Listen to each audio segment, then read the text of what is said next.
Good afternoon, everyone. As of this morning, North Carolina now has 97 positive cases of the new coronavirus, COVID-19. Our state lab has now confirmed our first case due to community spread in Wilson County, which means the person had not traveled nor been in contact with a known positive case. This is an expected but still unfortunate benchmark in this new pandemic. Expected community spread is one of the many reasons our state made difficult decisions to take early, aggressive action to slow the spread. The decisions we make and the actions we take now will help determine how we fare in the end. These are life or death decisions that government leaders pray that we never have to make. But when these decisions come, we pray for the wisdom and courage to make the right calls. We have to work to see around corners if we're going to combat this virus effectively. Our public health experts and emergency management team continue to prepare our medical resources to handle a surge in coronavirus patients. We are identifying additional facilities we can use as emergency medical centers. We are finding more protective gear for our healthcare workers. We're pushing out testing supplies and establishing sample collection sites across the state.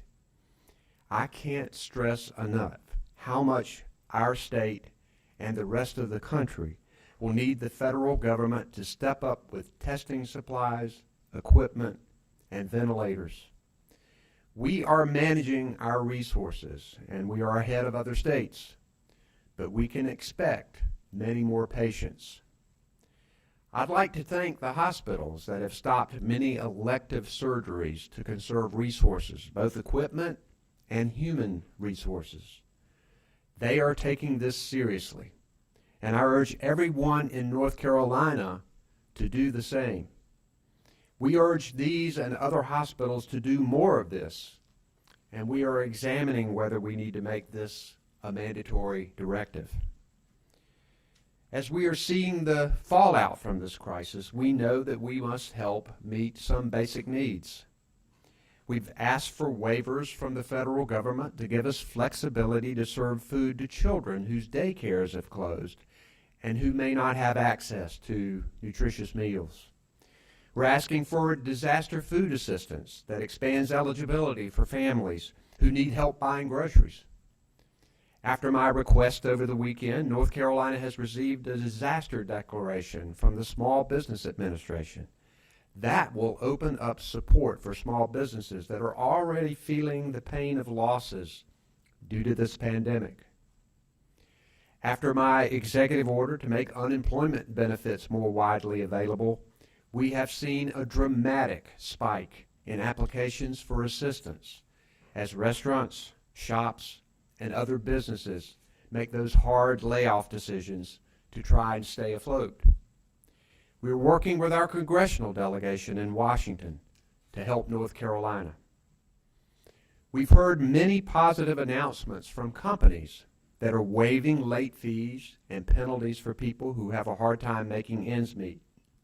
We need more of this, and I urge other businesses to do the same. I'm thankful for many businesses who have donated supplies and equipment and food and who are helping people in our community and our state, and I thank them. To the many North Carolinians who are worried about what this means for your families and your livelihoods, please know that you will not be forgotten. Yesterday, I joined a virtual meeting with hundreds of faith leaders from across our state. I thank them for abiding by our restrictions on large gatherings and for finding new ways to help people connect with each other and their faith. They may not be able to hold in-person services, but they are still finding ways to serve.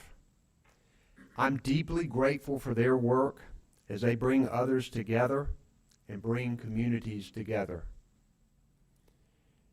In the past, I've stood at this podium on sunny days with a Tar Heel blue sky outside and warned about a hurricane that may be on the way.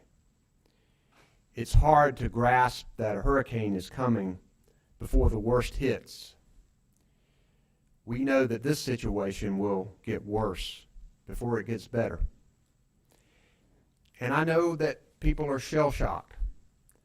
One day you're at work and you're going about your business, and the next day your world has turned upside down. You're home. Your children are out of school for an indefinite period. You can't shake hands or hug people. You can't go and sit down in your favorite cafeteria. You can't go to church. You worry about every cough. The change is dramatic. Please know this. Know that we are doing all we can to help all of us deal with this crisis. But we need you. We need you to take this seriously, to take care of your own health, including your mental health, to practice social distancing, and to stay home when you can, to help and comfort others. We will get through this, and we'll be even better on the other side.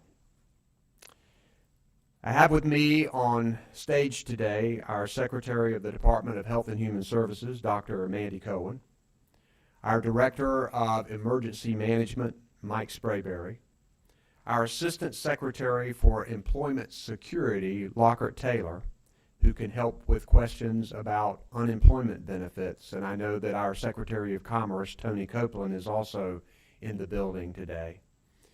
Nicole Fox is our sign language interpreter. And I would first like to recognize Dr. Cohen, the Secretary of the Department of Health and Human Services, for her remarks.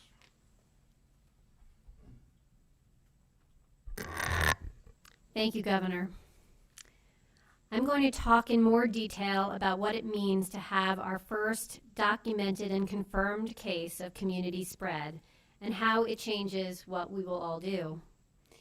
In the first phase of our response effort, we've been in what is called a containment phase. Let me break that down a bit to help you understand what that is and then how we move forward. At an onset of an outbreak, we want to know who has COVID-19, how did they get it? We want to figure out who they had contact with so we can attempt to contain the virus and keep it from spreading for as long as possible. We have seen that delay in spread here in North Carolina, and it has helped us further prepare and ready us for the next phase of the response. As we now have confirmation that we have community spread, which means we have at least one case where we don't know how someone contracted COVID-19. They didn't have contact with someone who tested positive for COVID-19, or they didn't travel to a highly impacted area. Confirmed community spread is a signal that we need to further accelerate to the next phase of work, which is called mitigation. As I've shared previously, we've already been taking actions as if we knew we had community spread to get ahead of this virus. The governor's taken aggressive actions to limit large gatherings, close restaurants and bars, all with the goal of flattening the curve. We need to lessen the number of people who get sick at the same time and avoid overwhelming our hospitals and healthcare system. Our goal is protecting you. As we move into this next phase, we need to continue to reduce the chances for spread and exposure and protect our healthcare system so that it's there when you need it. People are a key resource. Our doctors, nurses, janitors, transporters, phlebotomists, respiratory therapists, and the many more who work in healthcare. They need to have supplies, masks, gowns, gloves to keep them safe and healthy so that they can care for those who need more serious medical attention. As the governor mentioned, hospitals will need to stop doing elective procedures and surgeries. I want to thank again those hospitals that have already shown leadership in moving in that direction. Testing for people with mild illness will also become less important as we transition to this next phase. We will begin to deploy other surveillance methods to understand the spread of virus and drive our decision making. And more importantly, we want to reduce the chances that people will be exposed to the virus or expose others. As we transition our work over these next days to this second phase of work, we are learning from other countries and states that have come before us. We want to be best prepared to keep our health system strong as possible so that they are there when folks need them. That's why we've been aggressive about the social distancing measures we put in place and why everyone must do their part to slow the spread of this virus. Our individual actions matter. So remember to practice social distancing. Those who are at higher risk of needing more serious medical care, those over 65 or with an underlying health condition, should stay home to the extent possible. There's limited information so far about COVID-19 in pregnant women, but we know they're at higher risk from influenza, the flu, or other respiratory viruses. So I would encourage pregnant women to be extra vigilant. I know this can be a challenging time, but it's important to remember that the vast majority of people who get COVID-19 will have a mild illness and will recover at home. I also want to reiterate that these changes we are making in our daily life are hard, as the governor mentioned, and all of this can take a toll on our mental health. So I want to remind people that support is available and to go look for resources on our website. That's ncdhhs.gov/coronavirus. Thank you. We have on the end the Secretary of Department of Public Safety, Eric Hooks, and under him is our Emergency Management Director, Mike Sprayberry. And Director Sprayberry, I'll recognize you for a couple of remarks. Thank you, Governor, and good afternoon, everyone. The State Emergency Operations Center remains activated for the COVID-19 event.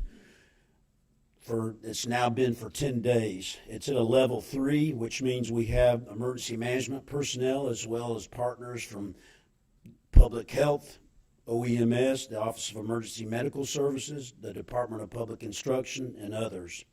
So 10 days, like I said. Morale remains high, though.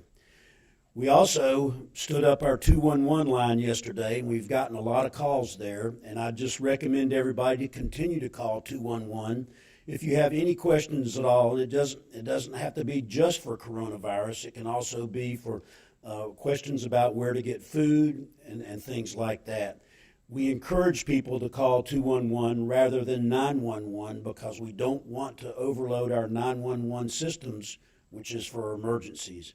We also encourage people to, when they go to grocery stores, please understand that, there are people out there that can't go buy all their groceries at one time.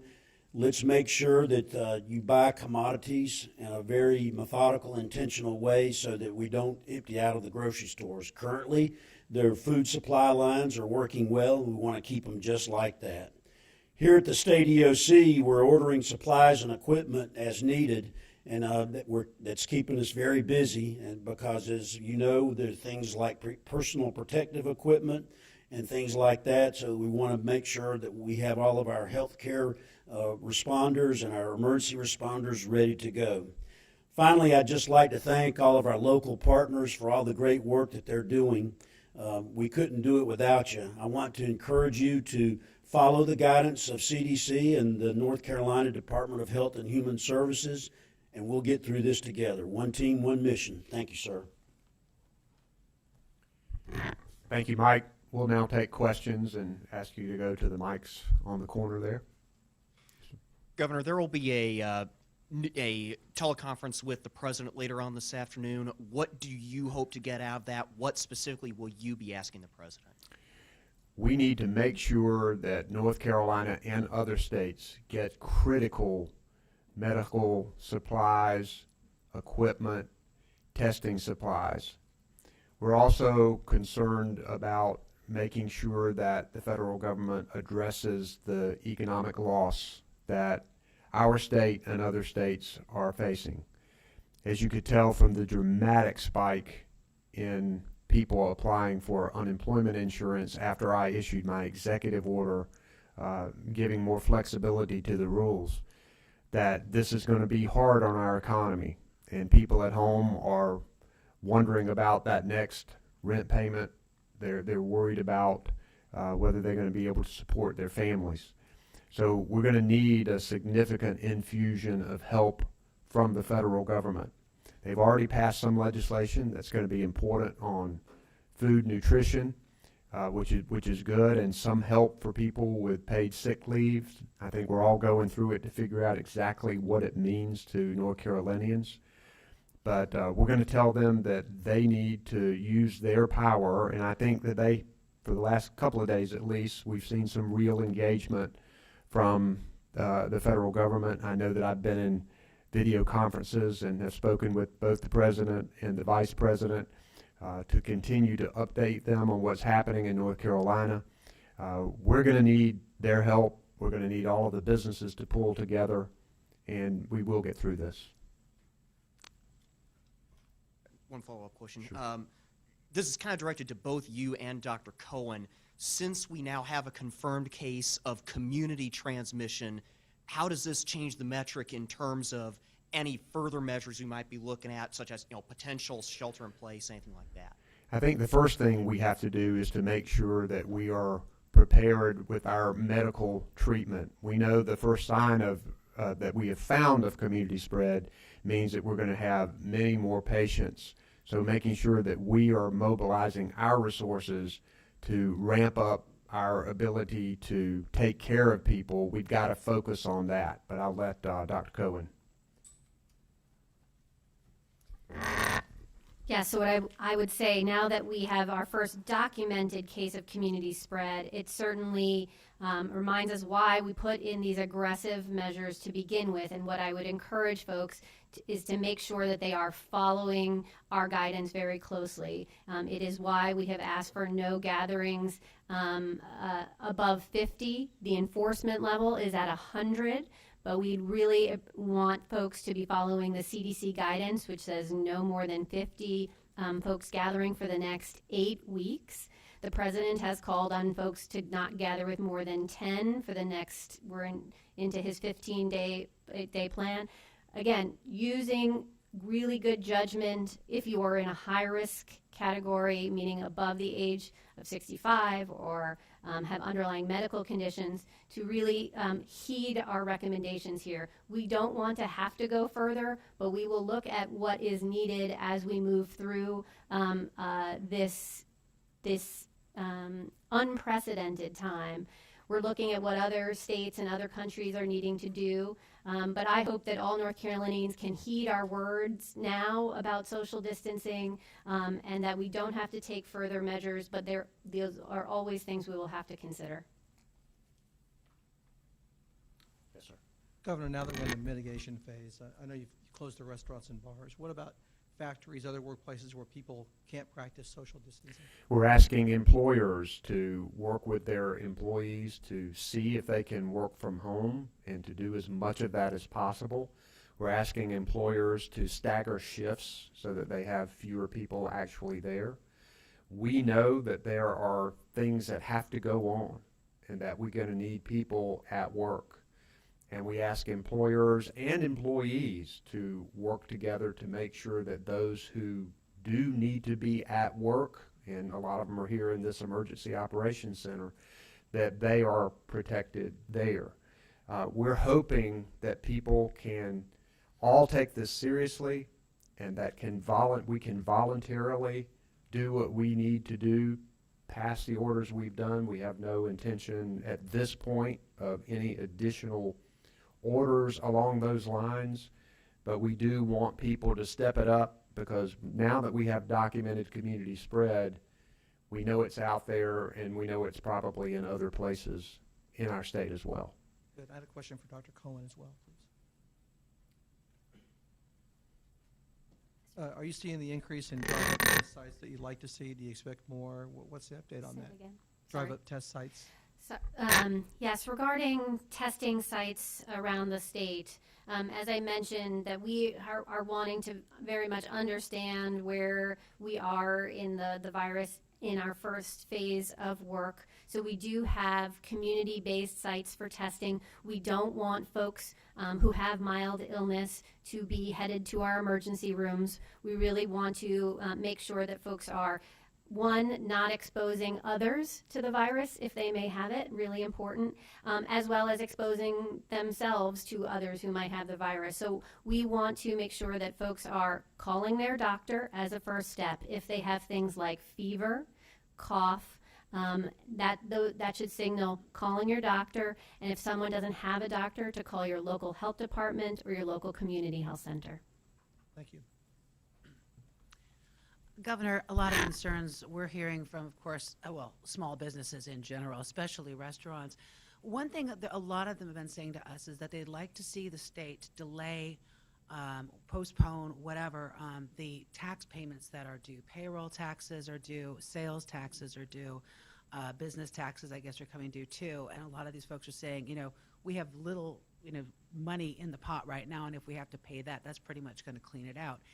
Would you consider taking that action, and is that something that your administration could take, or would you need to call back lawmakers for that? First, we want to do everything that we can to help small businesses. One of the reasons that I issued the executive order on unemployment benefits is that I heard from them they really wanted to make sure their employees are protected. It's just amazing how close small business employers are to their employees, and it hurts them so much. So that was really their first request to me and loudest request to me. Please help my employees. So we did that by waiving the 1 week requirement. We did that by not requiring them to look for another job and hopefully getting benefits to them quicker. We've also gotten really, I don't know if it's unprecedented speed, but it's about as fast as I can remember seeing it. The Small Business Administration approving the disaster declaration, which allows our small businesses now to go to them. We know that there is a lot of potential help in Congress that is coming that we hope will help our small businesses and our workers. On the tax side, I know that the Secretary of Revenue has the ability to waive interest and penalties right now. The filing deadline is something we are going to discuss as to what can be done administratively, as to what the legislature would need to do. One thing I do know is that I've talked with all of the legislative leaders on both sides of the aisle, and everybody is rowing in the same direction here. I think people want to take the steps to help people get through this. So certainly everything like that is on the table at this point. We have to make sure that we're making the right calls to not only preserve our balanced budget in our state and to make sure we've got the resources to help where we need, but also helping our small businesses. So everything I would say right now is on the table. Just to follow up, you mentioned the unemployment benefit changes and the spike in applications. We keep hearing from folks who say they're having a hard time accessing the site. Is it crashing from the volume of people trying to access it, or, what should we tell them? What would you want to tell them? So I think they're used to a very much smaller number than they got, and just in a few days, I think it was over 18,000 claims. I want everybody to know who has filed and who wants to file that this administration intends to work to make sure those applications are considered, and that if you can qualify, that you get your benefits, and every single application is important. We realized that the system could not take all that came, but they are working on making sure that people can do it over the phone and online. There was a requirement under the law that there had to be an in-person interview, and I was able to waive that with my executive order. So that moved everything to online and the phone. We have Lockhart Taylor, who is with the Employment Security Commission, and I'm going to let him come up, if you don't mind, and to tell tell you what he's doing there. So Lockhart.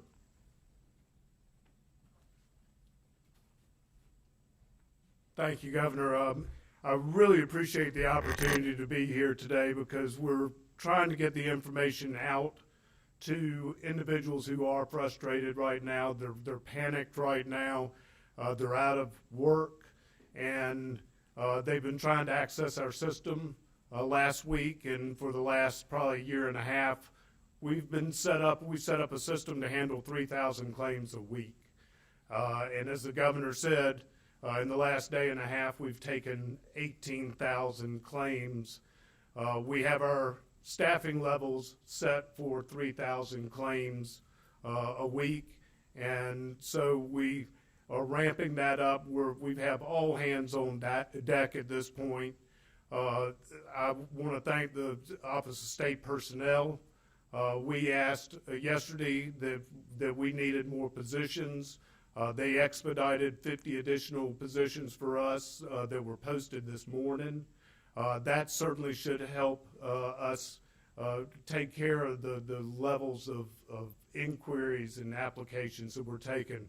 We're also very fortunate to have this new automated computer system. We had issues with it yesterday as far as it giving error messages.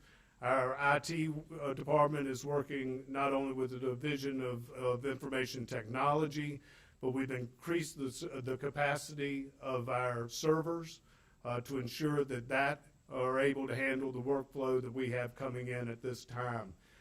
I have such a committed and dedicated staff who have been through disasters in the past. We will work extra hours, we will work weekends, to ensure that we are able to get the applications processed, those benefits out as quickly as possible. I have a question related to that before you go. For people who are applying this week, when should they expect to start receiving those benefits? So unemployment benefits are paid on a weekly basis. So since the announcement of the closure of restaurants and bars at the first end of the week, this first eligible week won't end until Saturday. There's also a 10-day waiting period for employers to respond. So you have to allow the employers by statute the ability to respond to that notice of claim. We put in as an identifier of a reason for separation as the COVID, and having the individual who's filing and the employer list COVID as the reason for separation is going to expedite those claims and get payment out quicker. I am certainly believe that we will get payments out within 2 weeks. And then this may be a question more so for the governor, but have you started to have conversations with the General Assembly about potentially increasing the number of weeks people could qualify or even the amount of money that people could get on a weekly basis? We've had a lot of conversations with the General Assembly, and one of the things that we want to do before the General Assembly is called back in is let's first determine exactly what the federal government is going to do, and now they're working on another tranche of funding for our state. The second thing would be us deciding what we want to match, if there are any match requirements. And one of the things we're asking the federal government is to waive a lot of match requirements for states, but we know we will likely need some match money for some pots of money that the state would have to come up with. And then the next thing we want to do is to fill the holes. I think that we do have a good trust fund in place at the time, close to $3.8 billion. We believe that even with these increased benefits, that we should have enough in this trust fund for the next 3 months. However, I think that we certainly can put on the table the issue of increased unemployment benefits and what we can use federal money to do, because people are going to be out of work, and this is such an unusual situation. Usually when you're laid off of a job or you're fired from a job, there's not a whole lot of expectation that you would go back to that employment again. Here, we know a lot of these small businesses, when we emerge on the other side of this pandemic, they're going to want to rehire these employees. So that's why we want to help to provide the benefits for them during this time and not make them look for another job so that they could be available to be hired back. But I do think that's one of the issues that we will be a topic of discussion with the General Assembly. Wanted to clarify one thing you mentioned about any additional directives that may come out. Have you ruled out extending the period of time that schools may be closed? Might you order that to go on longer? You know, we're going to be out of schools for a while. The order was until March 30th, but I think people know that with community spread now coming and this crisis increasing, that we will likely be out of school for a longer period of time. I do know that we are working closely with the State Board of Education, with the Department of Public Instruction, with schools and teachers to prepare for this. One good thing is that a lot of places across the state are providing food for children, which was one of the big worries about letting school out and closing schools for a period of time.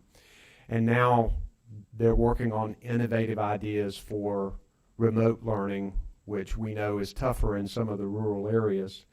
But we have to prepare that we may be out of school for quite a while. It's what we have to prepare for. Now, what would be great if things that we didn't have as many people sick as we thought would get sick and things get better sooner, and I'm not saying that that may not happen.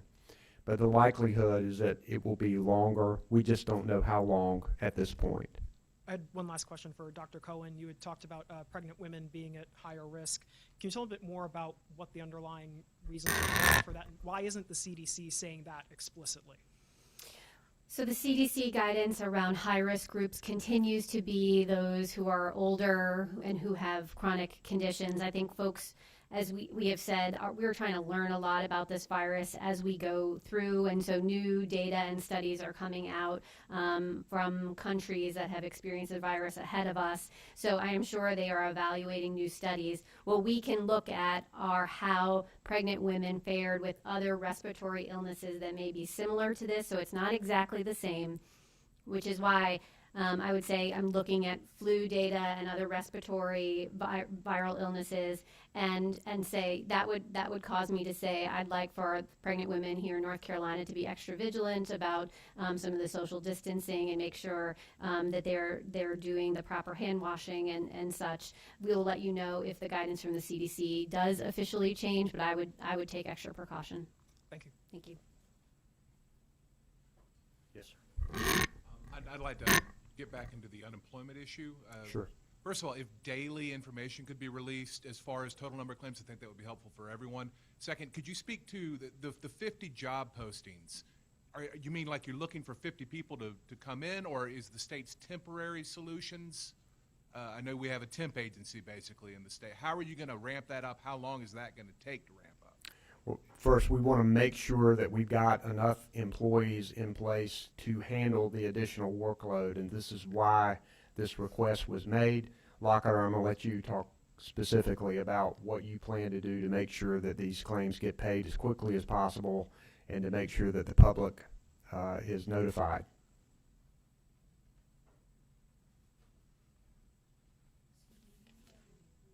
Yes, Lockhart Taylor, Assistant Secretary for the Division of Employment Security.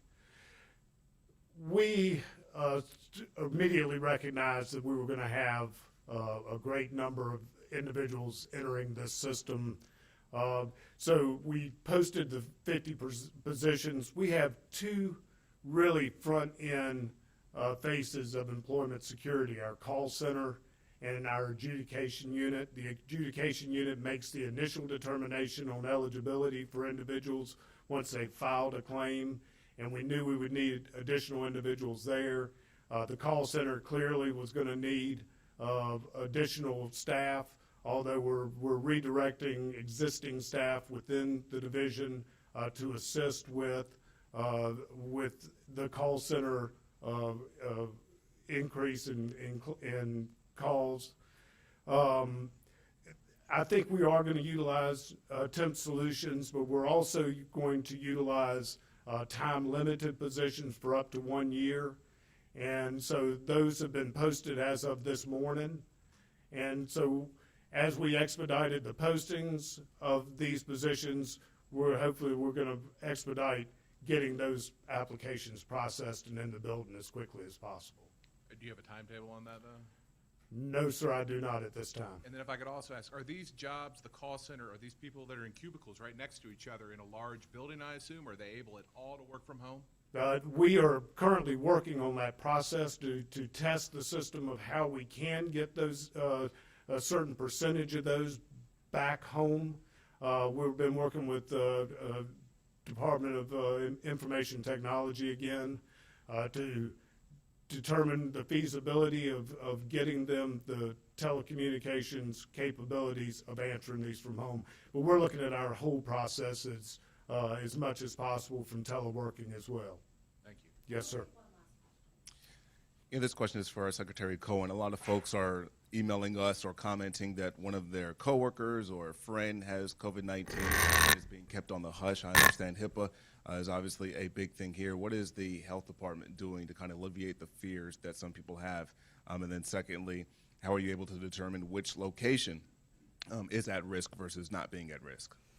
Sure. So as I said, as we move from this phase of containment, when we want to rapidly identify individual cases and trace contacts, we're moving over the next number of days into our next phase of work, which is called mitigation, and where we want to make sure that we are protecting people from getting further exposed to the virus. And so you will see different strategies over the next coming days for folks. What I would say, if someone is worried that they were exposed to COVID-19, that they should be monitoring their symptoms. Are they having fever or cough? And if they have and develop those symptoms, to get in touch with their doctor, with their local health department or their community health center, who can talk them through those symptoms. The good news about COVID-19 is the vast majority of folks are going to have mild illness, meaning that they don't need to go to the hospital for higher level care. That's the good news. But we know that there are folks who will need that kind of level of care, and we want to make sure that we have that care available to those who need it, and that's why all this work is going on to make sure we're mobilizing resources right now as we go forward. Thank you. Thank you all. We'll be back.